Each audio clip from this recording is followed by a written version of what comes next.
अभी अभी नामांकन करके सिंदरी प्रत्याशी तारा देवी बाहर निकली हैं और वो यहाँ पर पहुँच करके अपने समर्थकों से मुलाकात कर रही है, उनके पक्ष में नारेबाजी हो रही है। और आपको बता दें कि सिंदरी के जो वर्तमान विधायक हैं इंद्रजीत महतो, उनकी तबीयत पिछले 3 वर्षों से ख़राब है और उस वक्त से ही तारा देवी लगातार जनता के बीच में है। अपने समर्थकों के साथ वो लगातार जनता के बीच में रही, उनके तमाम जो विकास के कार्य थे उसको अंजाम देती रही।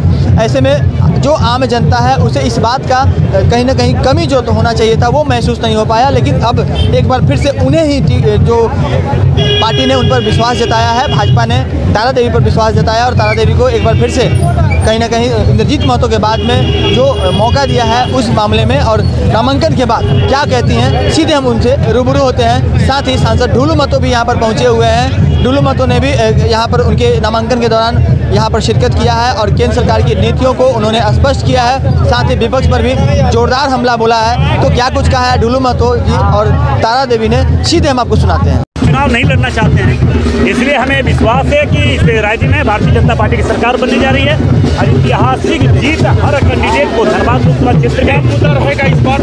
देखिए यहाँ पे मुद्दा तो अनेक अनंत मुद्दा है। आप जानते हैं कि झारखंड में सबसे बड़ा मुद्दा भ्रष्टाचार का है। झारखंड में सबसे बड़ा मुद्दा भ्रष्टाचार का है, जो आज 5 वर्षों में झारखंड मुक्ति मोर्चा कांग्रेस के सरकार बनने के बाद सिर्फ और सिर्फ झारखंड में लूटने और ठगने का काम किया है। आप देखिए कि अगले बार चुनाव में जो 2019 का विधानसभा चुनाव था उसमें लोगों ने जो झारखंड मुक्ति मोर्चा के सुप्रीमो हमारे हेमंत सोरेन जी, कांग्रेस के सारे आला अधिकारी के द्वारा नेताओं के द्वारा कहा गया था कि हमारी सरकार बनेगी तो 5 लाख सरकारी नौकरी प्रत्येक वर्ष देंगे। कांग्रेस के द्वारा कहा गया था कि प्रत्येक घर में सरकारी नौकरी देंगे, मगर एक भी वादा पूरा करने का काम नहीं किया। दूसरा और बात, यहाँ पे अवैध माइनिंग के दौरान हजारों लोगों का, आदिवासी गरीब दलितों का जाने जा चुकी है, सैकड़ों लोगों का हत्या हो चुका है धनबाद में। इसका जिम्मेवारी कौन लेगा? इनका जवाबदेही कौन है? इसका जवाबदेही तो सरकार को बनना चाहिए, हेमंत सोरेन जी को बनना चाहिए, यहाँ पे कांग्रेस को बनना चाहिए। तो ये तय है, झारखंड के लोगों ने देख चुका है, धनबाद लोकसभा क्षेत्र के लोगों ने देख चुका है कि झारखंड मुक्ति मोर्चा कांग्रेस के सरकार बनने के बाद स्थिति क्या रहा इस राज्य में और खास करके धनबाद जिला में। इसलिए इसका जवाब बहुत जल्द इस विधानसभा 2024 के विधानसभा चुनाव में रिकॉर्ड मत से भारतीय जनता पार्टी के एक ही कैंडिडेट चुनाव जीतकर ऐतिहासिक दर्ज करेंगे।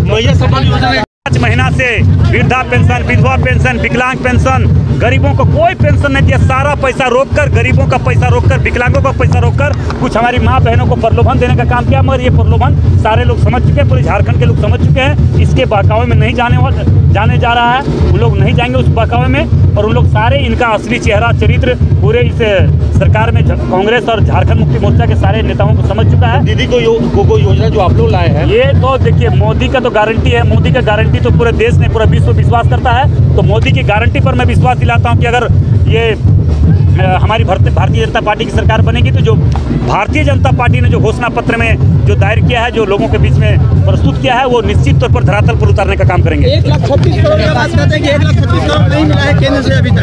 देखिए ये सब अभी बोल रहा है, 5 साल से क्यों नहीं बोल रहा था? ये जान रहा है कि हमारा स्थिति क्या होने वाला है क्या इस चुनाव में, इसलिए अपना चरित्र को जाने दीजिए चुनाव में वो तो 33% आरक्षण दिए हुए थे, लेकिन धनबाद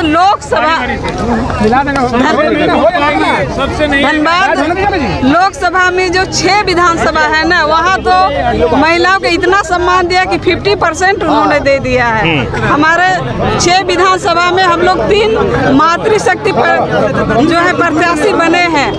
आशा नहीं, हम लोग ईश्वर की शक्ति को माना जाता है कि ईश्वर की शक्ति है, नारी शक्ति है। आज हमारे प्रधानमंत्री जो झारखंड के हमारे जो राष्ट्रपति बनाए हुए हैं, तो भारतीय जनता पार्टी में ही संभव है कि कैसो भी रहे, अगर निस्वार्थ भाव से अगर वो काम करते हैं तो वो मतलब उस मंजिल तक पहुंचते हैं।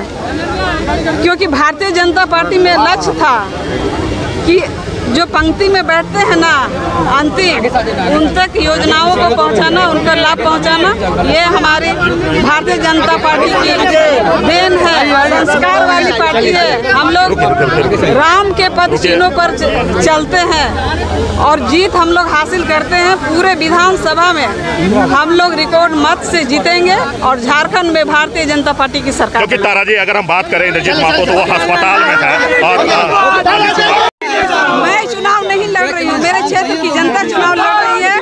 भारतीय जनता पार्टी की एक नागरिक का चुनाव लड़ रही है। चलिए, ये थे तारा। नामांकन के बाद तारा देवी ने स्पष्ट किया है कि यहाँ पर नारी शक्ति को भाजपा ने सम्मान दिया है, न सिर्फ तारा देवी को बल्कि निरसा से अपर्णा सेन गुप्ता को और झरिया से रागिनी सिंह को टिकट देकर के, जहाँ पर 6 विधानसभा की सीटें हैं वहाँ पर 3 सीट महिला को देकर के कहीं ना कहीं भाजपा ने नारी शक्ति को एक सम्मान देने का काम किया। और उन्होंने जनता से अपील की है कि उन्हें जिस तरह से उन्होंने इंद्रजीत महतो को जिताया था उसी तरह से उन्हें भी अपना आशीर्वाद दें। साथ ही ढूलू महतो पूरी तरह से आज कांग्रेस के साथ साथ झामुमो पर बहुत ही हमलावर नजर आए। उन्होंने राज्य सरकार पर जोरदार हमला बोला है। कोयला चोरी, यहाँ पर रंगदारी की घटना, इसके साथ अवैध माइनिंग समेत तमाम मुद्दों पर उन्होंने राज्य सरकार को घेरने का काम किया है और सीधे तौर पर कहा है कि इस बार भाजपा की सरकार बनने जा रही है और किसी भी स्थिति में झामुमो गठबंधन की सरकार वापस नहीं आने जा रही है। बहरहाल देखना यह होगा कि चुनाव के बाद क्या कुछ परिणाम आता है और सरकार